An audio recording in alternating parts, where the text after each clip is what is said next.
I am having coffee with Natalie at our favorite cafe when she casually mentions starting a family. After 5 years together, I thought I knew everything about her. We had already set the date for our wedding just 3 months away. Our lives were perfectly planned. But then last Tuesday, that text message changed everything. I was at work when my phone buzzed. I opened it to read, "I'm having your friend's baby. He's going to be a father. Jackson, my best friend of 15 years. My best man." Before I continue, let me know where you are watching from in the comments.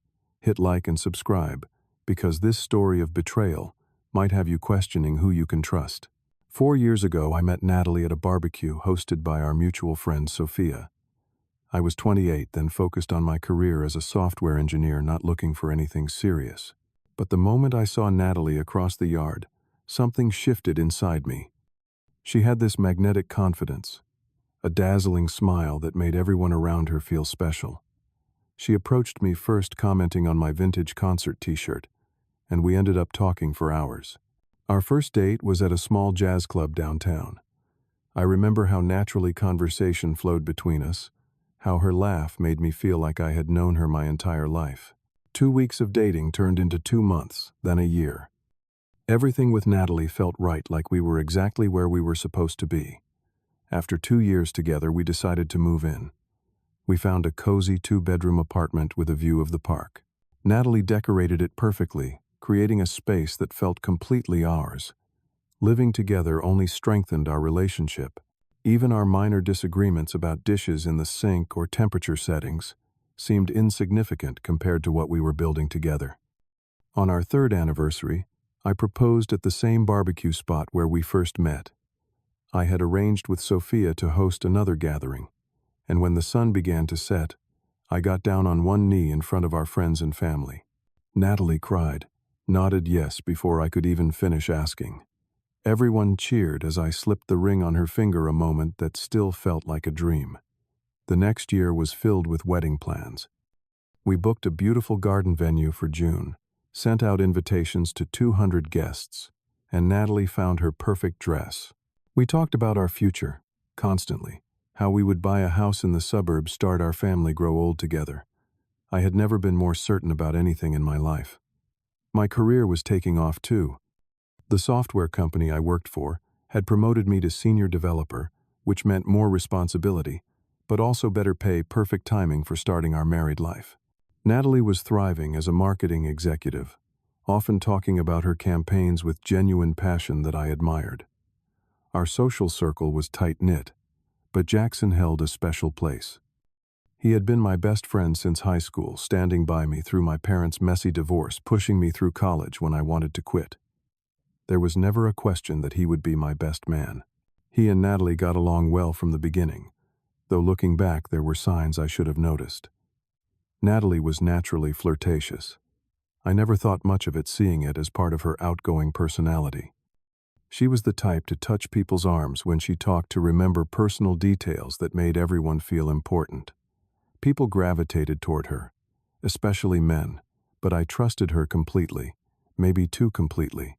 In recent months, Jackson had been acting differently around Natalie, more attentive, always offering to help with wedding plans, finding reasons to be at our apartment. But Jackson had helped me choose her engagement ring, had listened to me, practiced my proposal speech dozens of times. The thought that he might betray me never crossed my mind.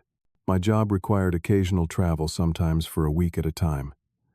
During these trips, Jackson would often check in on Natalie, a gesture I appreciated. When I worked late, which happened frequently in the months before the wedding, as I tried to save up extra money, Jackson would sometimes keep her company. I was grateful that my fiancée and best friend got along so well. I never imagined I was setting the stage for my own heartbreak. That Tuesday started like any other. I arrived at the office early, diving into code for a new project. Around lunchtime, my phone buzzed with a text notification. Seeing Natalie's name, I smiled, expecting our usual midday check-in. Instead, I read words that made my stomach drop. "I am having your friend's baby. He is going to be a father. We need to talk when you get home." I stared at my phone, reading the message over and over, convinced this was some sick joke or a mistake. My hands shook so badly I dropped my phone. I called Natalie immediately, but it went straight to voicemail. I tried 3 more times with the same result. Then I called Jackson. No answer there either. The rest of the workday passed in a blur. I could not focus, could not think beyond those 11 words that had shattered my reality.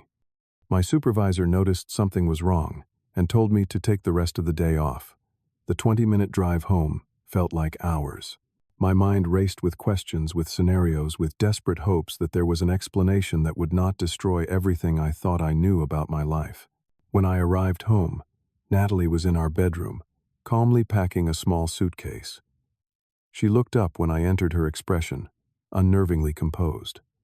"So you got my text," she said, folding a blouse with deliberate precision. "Please tell me this is not real." I begged, my voice barely a whisper. She shrugged, continuing to pack. "I am about 10 weeks along. Jackson and I have been seeing each other for about 6 months now." The casual way she delivered this information felt like another slap. 6 months. Half a year of lies, of betrayal, while I planned our wedding, while I pictured our future together. "How could you do this?" I asked, collapsing onto the edge of the bed. "Both of you, I trusted you completely." That was when she turned to me, her eyes suddenly hard. "That is the problem, Cruz. You were too trusting. You practically pushed us together." I stared at her in disbelief. "What are you talking about? All those nights you worked late, the business trips, asking Jackson to keep me company. What did you expect would happen?" Her voice rose. "You set me up to fail. You know how men get around me, how they become obsessive. Jackson was no different." The absurdity of her accusation momentarily stunned me into silence. She was blaming me for her affair with my best friend. "You cannot seriously be saying this is my fault," I finally managed. "Not entirely," she conceded, as if being generous. "But you know how I am. You should have been more careful. And now we all have to deal with the consequences." Our argument escalated quickly after that. Natalie's accusations became more outlandish with each passing minute. According to her, I had been emotionally unavailable, too focused on work, not attentive enough to her needs. She claimed that Jackson had been there for her in ways I had not been understanding her, in ways I never could. "And what happens now?" I asked, feeling hollow. "You and Jackson ride off into the sunset with your baby Natalie, had the audacity to look offended. Jackson and I have not figured everything out yet. This was not exactly planned." Then she added something that truly stunned me. "I will need your support during this time." "My support?" I echoed incredulously. "Financially, emotionally. This would not have happened if you had been the partner I needed. You owe me that much at least." I left the apartment then, needing air, needing distance from the toxic logic she was spinning. I drove aimlessly for hours, before finding myself outside Jackson's apartment building. I needed to hear. His side needed some acknowledgement of the magnitude of his betrayal. After repeatedly calling and texting that I was outside, he finally came down to meet me in the parking lot. He looked terrible, unshaven, and exhausted, but I felt no sympathy. "How long?" I demanded without preamble. He could not even look me in the eye. 6 months, like Natalie said. "It started at your birthday party. We were both drunk, and you had passed out early." My birthday. They had been sleeping together since my birthday celebration, which meant while I was finalizing our wedding venue, while I was tasting cakes and choosing suits, while I was planning our honeymoon, my fiancé and best man were having an affair. "I found these in her phone," I said, showing him screenshots I had taken earlier of text exchanges between them. Messages dating back months, arranging meetings at hotels, explicit conversations that made me sick to read. And these hotel receipts from my credit card statement that I now realized coincided with their meetups. Jackson offered a weak apology, claiming he had tried to end things multiple times, but Natalie had a hold on him he could not break. "She said you were having problems, that you were probably going to call off the wedding anyway," he added, as if this somehow lessened his betrayal. "Do not put this all on her," I snapped. "You were my best friend for 15 years. As we talked longer, more truths emerged. According to Jackson, Natalie had pursued him aggressively, making him feel special needed, the same way she had made me feel. He also revealed something that knocked the wind out of me. Natalie had hinted at other relationships throughout our time together. Casual encounters she dismissed as meaningless. "I thought you knew that you two had some kind of arrangement," he said. "She made it seem that way." I left Jackson standing in that parking lot, feeling like I had lost not just my future wife but my entire past as well. The friendship I had valued for most of my life was revealed to be as fragile as the relationship I had believed would last forever. That night I checked into a hotel, unable to return to the apartment I had shared with Natalie. I lay awake until dawn, replaying every moment of our relationship, looking for signs I had missed, for some warning that might have prepared me for this devastation. The next morning I called my parents to tell them the wedding was off. My mother cried not for the canceled celebration but for my broken heart. My father, who had been through his own painful divorce, offered practical advice about untangling our lives. Next came the humiliating task of informing the guests. I drafted a brief email, unable to share the full truth, but making it clear that there would be no wedding in June. The venue refused to refund our deposit. The caterer was more understanding, but could only return half of what we had paid. The financial loss stung, but nothing compared to the emotional cost of those few days. Friends started calling as news spread. Most were shocked, supportive, offering spare rooms and shoulders to cry on.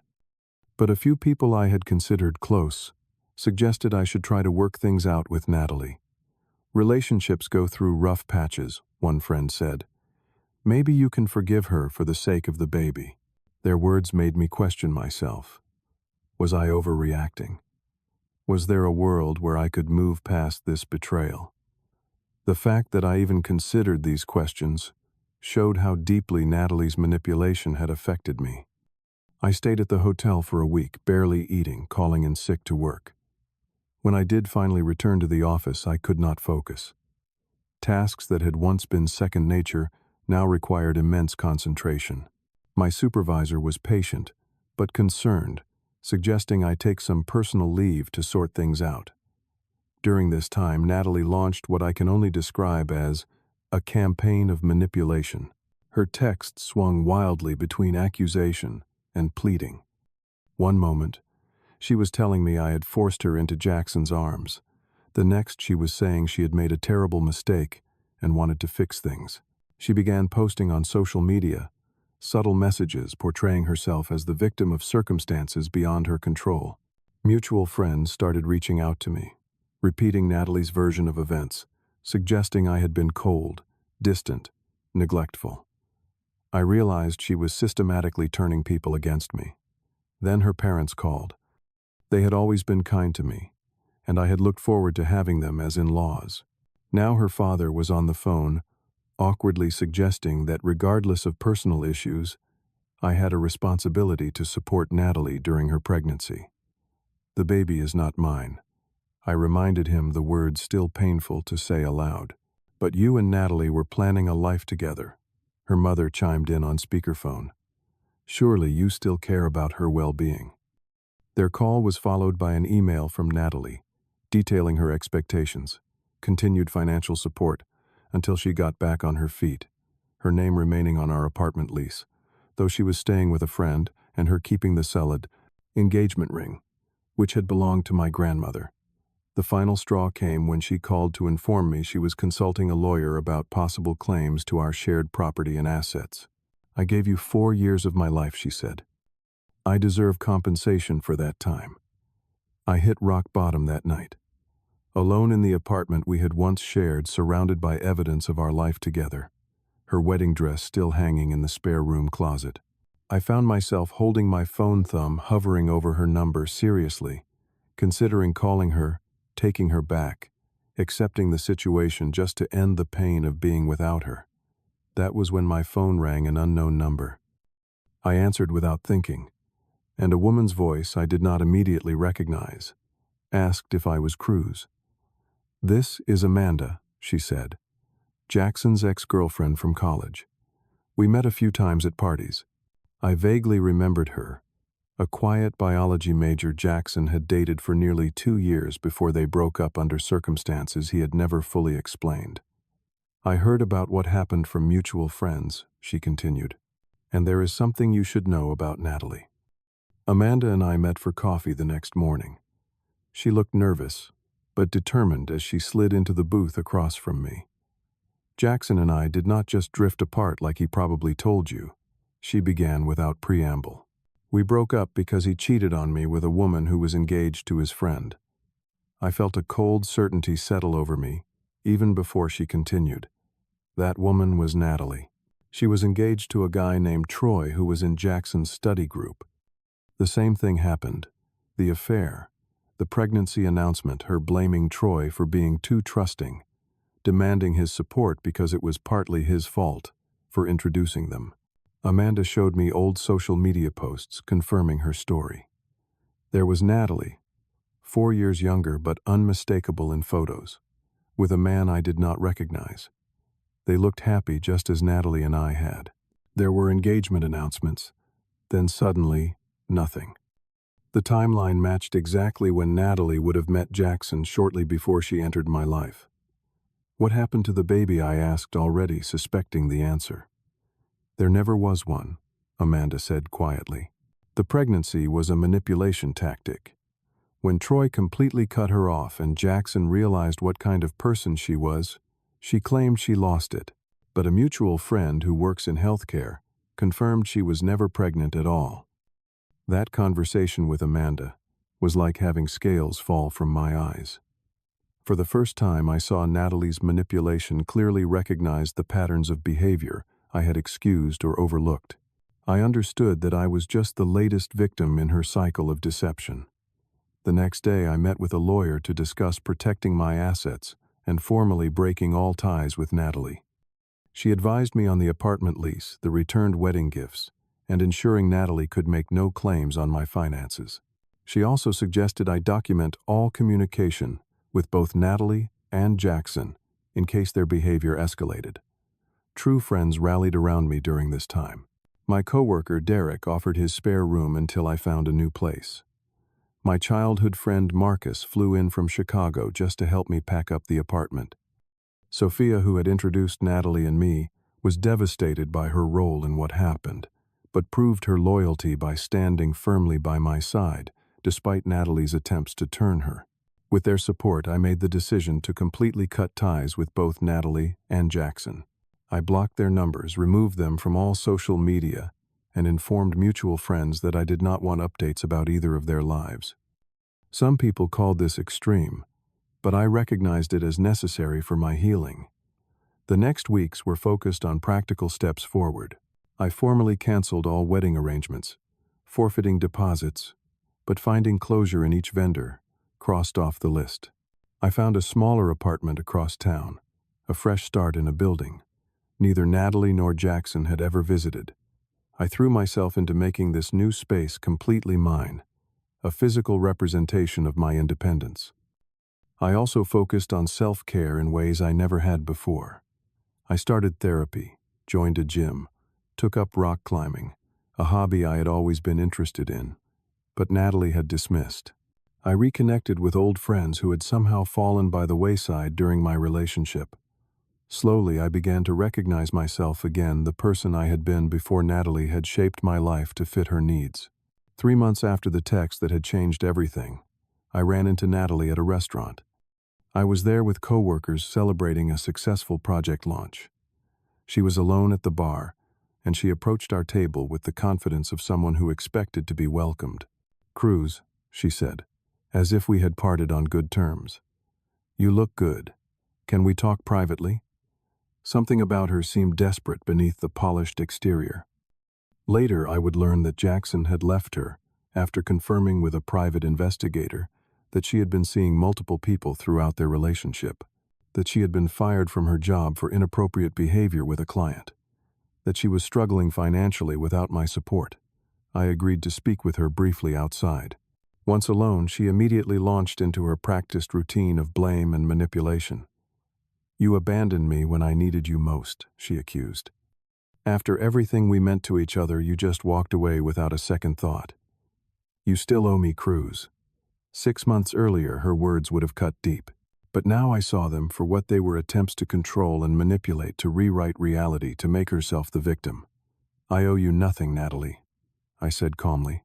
You chose to betray my trust, to lie repeatedly, to manipulate everyone around you. Those were your choices, not mine. You set me up to fail. She insisted, voice rising. If you had been more attentive, more present, I would not have turned to Jackson. I shook my head. I know about Troy, I said simply, and about the fake pregnancy 4 years ago. I know this is a pattern for you. Her face changed, then the mask slipping to reveal genuine shock. For perhaps the first time since I had known her, Natalie was speechless. The person responsible for your actions is you, I continued. Not me, not Jackson, not any of the other people you have hurt. And until you accept that you will keep repeating this cycle, I turned to go back inside, but her voice, suddenly small, stopped me. How did you move on so easily, she asked, and I heard real pain there beneath the manipulation. It was not easy, I answered honestly. It was the hardest thing I have ever done. But I chose self-respect over self-destruction. I chose to believe I deserved better than lies. That is a choice you could make too, Natalie. I left her standing there, walked back to my friends without looking back. It was the last time I would speak to her, though I would hear through mutual acquaintances about the continued drama between her and Jackson, about the paternity test that eventually revealed the baby, which did exist, this time might not even be his. 6 months after that text message, my life looks completely different. My new apartment is smaller, but feels more like home than any place I have ever lived. The walls are covered with photos of trips I have taken alone, or with true friends' memories that are unmarred by deception. Therapy has been transformative, helping me recognize the red flags I missed with Natalie. Her need to create triangles in relationships, her subtle isolation tactics, the way she reframed reality to always position herself as either the victim or the hero. I have learned about boundaries, about healthy versus unhealthy attachment, about trusting my instincts when something feels wrong. I have established new, healthier friendships based on mutual respect rather than dependency. I have reconnected with family members I had unintentionally neglected during my relationship. My bond with my sister, always close, but strained during my time with Natalie, is stronger than ever. The experience changed my approach to my career as well. I realized I had been working excessive hours, partly to fund the lifestyle Natalie expected. With that pressure gone, I negotiated a better work-life balance, and found I am actually more productive and creative with reasonable hours. I have even started developing an app on the side, something I had always wanted to do but never found the time for. As for Natalie and Jackson, their relationship imploded spectacularly, just as Amanda predicted. The paternity test showed Jackson had only a 25% chance of being the father, suggesting Natalie had been seeing at least one other person during their affair. Jackson moved to Seattle for a fresh start. Natalie, I heard, briefly returned to Troy with a dramatic apology tour before he too realized her patterns and cut her off completely. The most valuable lessons I learned through this painful experience were about self-worth and accountability. I learned that maintaining self-respect is more important than preserving a relationship built on lies. I learned to recognize manipulation tactics like gaslighting, where someone makes you question your own reality and judgment. I understood that when someone shows you who they are through their actions, you should believe them the first time. I also learned about the importance of accountability in any healthy relationship. We all make mistakes, but owning them rather than blaming others is the mark of someone worthy of trust. The people who stood by me during my darkest moments were those who understood this fundamental truth. My true friends proved their worth during this crisis. While some mutual acquaintances faded away or took Natalie's side, others showed up in ways I never expected. They listened without judgment, offered practical help without being asked, and gave me space to grieve without disappearing. I have started dating again cautiously. I am more attuned to red flags now, but also careful not to project past hurts onto new people. My first dates are simpler, more authentic. I am more interested in character than chemistry, in consistency than grand gestures. I make sure to maintain my independence and friendships, never again wanting to build my entire world around one person. The freedom I have found in walking away from toxicity has been surprising. There is pain in ending a relationship you thought would last forever, in losing a friendship you valued for most of your life. But there is also tremendous liberation in choosing yourself when others have not. If you are facing betrayal similar to what I experienced, know that the initial pain does eventually subside. The path forward exists, even when you cannot see it clearly through your tears. Choose yourself your dignity, your future happiness, over the temporary comfort of denial. The person who betrayed you may never be truly sorry, may never give you the closure you crave, but you can close that chapter yourself and begin writing a new one. Have you ever experienced betrayal from someone you trusted completely? How did you find the strength to move forward? Share your story in the comments below. If this story resonated with you, please like, subscribe, and share with someone who might need to hear that they deserve better. Thank you for listening, and remember your worth is not determined by how others treat you, but by how you choose to treat yourself.